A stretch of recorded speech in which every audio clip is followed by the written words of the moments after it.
illusionné là, ces temps-ci par l'accès à la propriété. Je me dis, il faudrait que j'aie un oncle millionnaire qui meurt puis que j'hérite quasiment, là, mais... Le peuple ici, la population, les jeunes, les vieux, les femmes, les hommes, ils veulent des logements sociaux.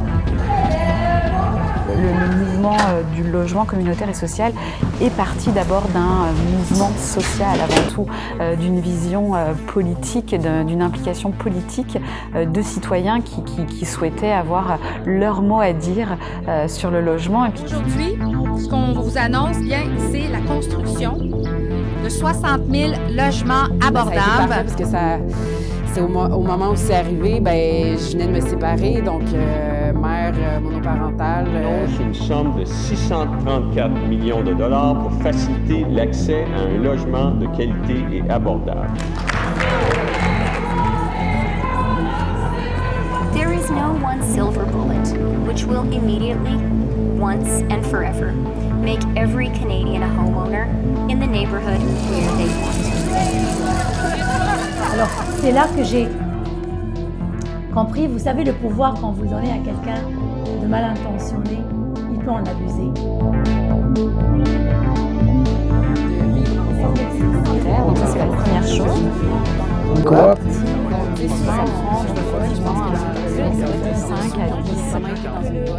C'est vraiment associé au fait que c'est moins cher.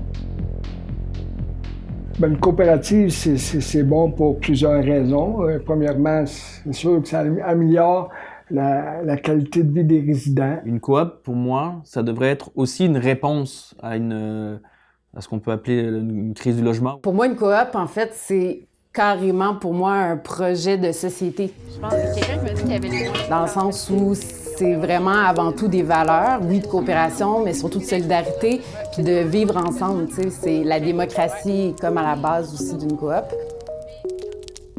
Je m'appelle Véronique Clamart-Tremblay, je suis à la coop depuis octobre 2018. Moi, mon nom, c'est Pierre-Luc. Ça fait depuis octobre 2019 que je suis à la coopérative La Légende. Moi, je m'appelle René, je suis le doyen de la coopérative.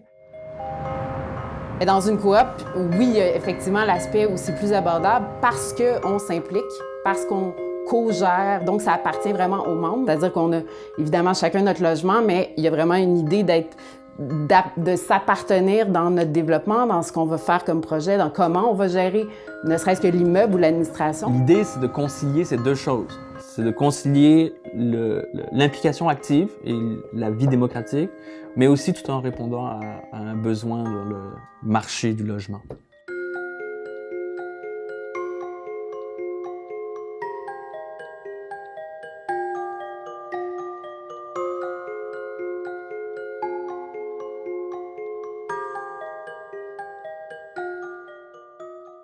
Le nouvel enjeu de la crise du logement, c'est les rénovictions. Je veux dire, il n'y a rien de plus crapuleux que des rénovictions. C'est vraiment... C'est horrible quand on y pense, là. Fait que cette notion de dépendance qu'il y a entre le locataire et le propriétaire est vraiment problématique, très problématique. Donc nous, ici, au moins dans la coopérative, ben, on n'a pas cette notion de dépendance-là.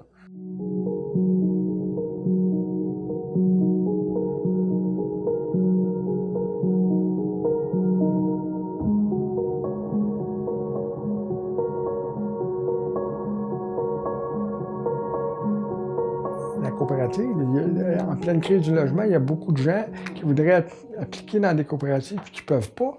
Puis nous autres, moi j'ai fait des sélections, puis malheureusement, on ne peut pas prendre tout le monde.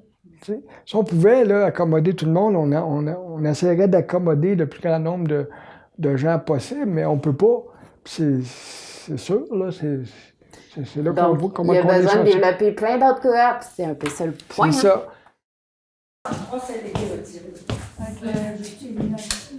Il va falloir aussi...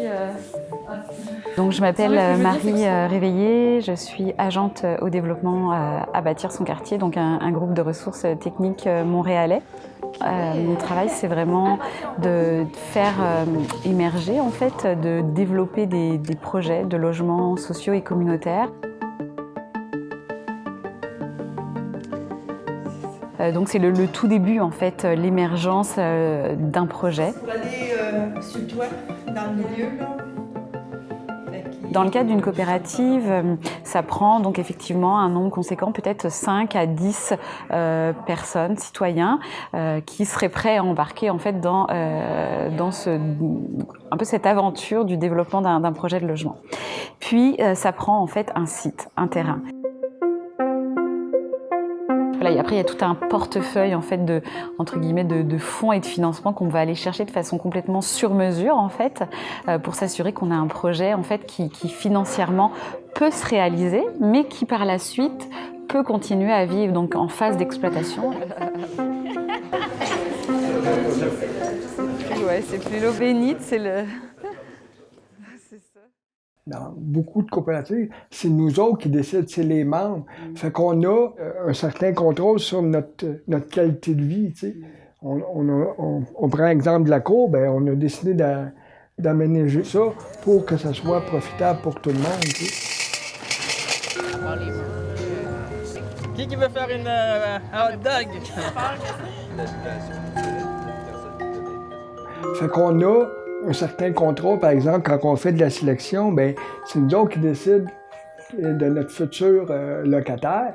Fait qu'on a la possibilité de l'analyser. Nous autres ici, il y en a eu des mauvaises sélections, mais la plupart ont été bonnes. Là. C'est moi qui les ai faites. Mais la plupart ont été bonnes. Fait que c'est ça. Moi, je pense que plus on a une diversité d'âge, de culture, évidemment, puis de conditions sociales, bien, plus la coop va être riche puis va être très vivante, tu sais. Puis tu sais, René puis moi, on serait probablement pas rencontrés, en tout cas, on n'aurait probablement pas été dans le même milieu de vie, mettons, si on n'avait pas été en coop ensemble. Ben, voilà. Et pourtant, on a découvert qu'on était des jumeaux cosmiques. Cosmiques. Moi, je suis sûr que je suis assez social, mais souvent, on ne connaît pas nos voisins. Ici, je veux dire, tu apprends à connaître tes voisins et tu apprends à aider tes voisins, à avoir une certaine proximité, tout ça.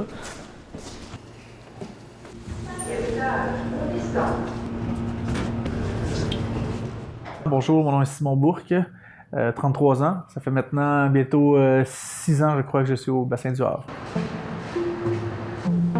C'est ma femme qui a fait les démarches auprès de bâtir son quartier. On voulait changer d'appartement et puis au moment où on cherchait des appartements, on a été appelé pour passer des entrevues finalement pour le projet des bassins.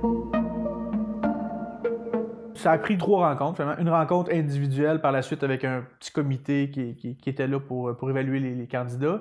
Et puis finalement une 3e rencontre où on faisait un choix de logement. Ça a peut-être pris 2 mois et demi, là, à peu près, j'imagine. 2 mois et demi, 3 mois. Mais le processus, c'était sur une liste d'attente pendant des années avant que tu arrives dans le processus. Là. Puis dans le fond, là, ma tâche, là, c'est vraiment ici là, que toute la magie s'opère. Là. Comment ça fonctionne pour la participation? Bien, ici, c'est une grande coopérative. Il y a des comités et tout le monde doit normalement assister aux rencontres des comités et également travailler quelques heures par mois pour le bien de la coopérative, dans le fond. Bon, on va aller chercher un bac. Ben moi, ce que je fais, c'est que je sors le recyclage. Donc, une fois par semaine, on sort les bacs de recyclage. On est une petite équipe. Le comité d'entretien, je dirais, il est quand même très névralgique dans une coopérative. Et voilà. Ce qui est intéressant au niveau pécunier, évidemment, c'est des logements qui vont être plus abordables que la moyenne. Une partie des logements qui sont subventionnés. Donc, disons, des gens qui auraient en bas d'un certain niveau de salaire, bien, eux vont payer le quart de leur entrée d'argent pour leur appartement. Sinon, les autres vont payer le prix là, normal. Là. Ça fait comme un village, en fond, ou comme une famille, on peut dire d'une certaine façon, des gens qui sont différents. Projet de société, hein, ça le dit, hein, fait que il y a des coops où c'est juste des jeux de pouvoir, de l'intimidation, des gens qui décident de tout seuls, des gens qui se font exclure, qui se font discriminer, sachant que par contre, ça veut dire qu'ils respectent pas le modèle. Parce que le modèle en tant que tel, en étant un solidaire de démocratie et tout ça, fait que tu sais... Ce qu'a dit Véronique, on a connu ça, les jeux de pouvoir ici, les gens qui se faisaient tasser, on a connu ça. Mais il faut avoir du caractère, puis il faut être capable de prendre sa place, puis de dire, ben ça là, non, ça c'est pas acceptable. Puis c'est pas tout le monde, moi je dis que c'est pas tout le monde qui est fait non plus pour être dans une coopérative, tu sais. Deux immeubles liés, ça c'est les délockers, donc ça c'est les escaliers pour les étages. Les immeubles. Mon nom est Inde Soumer. J'ai habité ici en février exactement 2013. Moi, personnellement, la coopérative m'a beaucoup aidée. Beaucoup aidée. Comme mes filles étaient petites à l'époque, puis j'ai pas de famille ici. À un moment donné, j'ai dû quitter mon travail pour m'occuper des filles. Si j'avais un loyer normal, dans un building normal, je ne m'en serais jamais sortie. On ne peut pas parler sur le cellulaire dans le corridor. Je n'ai pas décidé d'être présidente, non. J'ai décidé d'intégrer le conseil d'administration parce que moi, je suis une personne très humaine, très sensible. Moi, je ne peux pas accepter qu'une voisine m'arrête, une dame qui m'arrête puis qui me dit « Ma fille, ils m'ont fait ça, ma fille... » Donc ça m'a révoltée. Alors, j'ai décidé d'intégrer le conseil d'administration, mais c'est les membres qui ont décidé à me mettre présidente. Donc, ça s'est fait. Nous, quand on a eu le conseil d'administration il y a 3 ans, on a dit, bon, il faut qu'on commence à penser que ça fait vieillot, ça fait sale. Même si on nettoie, ça part pas les taches sur les murs. Alors, on a dit, on a commencé juste comme ça par la peinture. Après ça, on a pas mal de personnes, 3 personnes, je pense, qui sont manuelles. Et ces personnes-là, ils nous aident beaucoup. Alors, ils ont dit, OK, pas de problème, achetez la peinture, on va faire les sous-sols. Donc, on a commencé comme ça avec les sous-sols. Des choses comme ça. À un moment donné, c'était mon idée à moi, on était assis, j'ai dit, ça serait bien un gym ici. Ben oui, ça serait bien un gym. Pourquoi on ne ferait pas un gym? Oui, mais où? Donc là, on est descendu, on a vu que le local là-bas, on a mis les produits de l'autre côté, puis on dit, on va mettre un gym ici. Les $10 000 avec les machines, le plancher. Les tâches, mais c'est le problème numéro 1. Recyclage. Si vous ne mettez pas Norbert, où est-ce qu'on ferait regarder où est-ce qu'on met Norbert? La première obligation dans une coopérative, c'est que tu es obligé de faire ta tâche. À tour de rôle, des fois c'est nettoyer l'entrée, des fois c'est passer l'aspirateur, des fois c'est les murs. C'est parfait. À un moment donné, la salle de vidange était intraitable. Impossible. C'était chaque jour, il fallait y aller, puis chaque jour, ça ouvrait la porte. Puis la seule solution qu'on a trouvée, c'est mettre une caméra. Alors, on a prévenu tout le monde que dorénavant, il y aura une caméra dans la salle de vidange. Depuis ce jour-là, c'est l'ordre. C'est la salle de vidange. Donc, la salle de vidange, elle est nettoyée 2 fois par semaine, vu que les vidanges sortent 2 fois par semaine. Mais c'est le seul problème qu'on a, c'est vraiment les tâches. Ça peut être chaque jour. C'est pas 1 fois par semaine, c'est 1 heure par semaine. Alors c'est pour ça que c'est sûr que c'est beaucoup de travail, mais quand tu as un conseil d'administration qui pense à sa coopérative, les gens, ils sont compréhensifs. Il y a toujours quelques-uns s'ils sont plus réticents, c'est des petits tricheurs. Ça va toujours exister, ça ne va jamais partir. Mais la majorité, ils sont consciencieux. Ils sont vraiment... Parce qu'ils ont vu que le conseil d'administration travaille.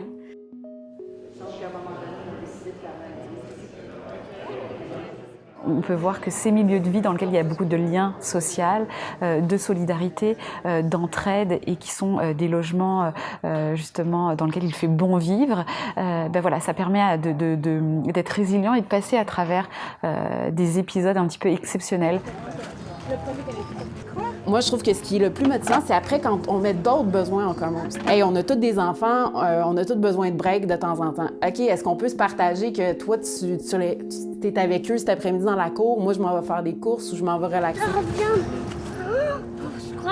Pour moi, c'est ça qui me qui fait, c'est clair que j'ai envie de m'impliquer parce que autant dans mon quotidien, c'est pas juste que je paye moins cher puis que j'ai un bel appart puis que j'ai un beau milieu de vie, c'est que je commence à avoir des amis, des gens qui m'aident dans d'autres choses, puis je vais avoir une piscine que tout seul j'aurais pas, puis éventuellement un projet justement qui peut aller jusqu'à la politique, tu sais. Avant, les gens qui ne sont pas subventionnés, dans les réunions, pouvaient dire « Mais nous, on trouve que c'est les gens subventionnés qui devraient faire la tâche parce que c'est eux qui en ont besoin de cet appartement-là. » Non, je m'excuse, ça marche plus maintenant.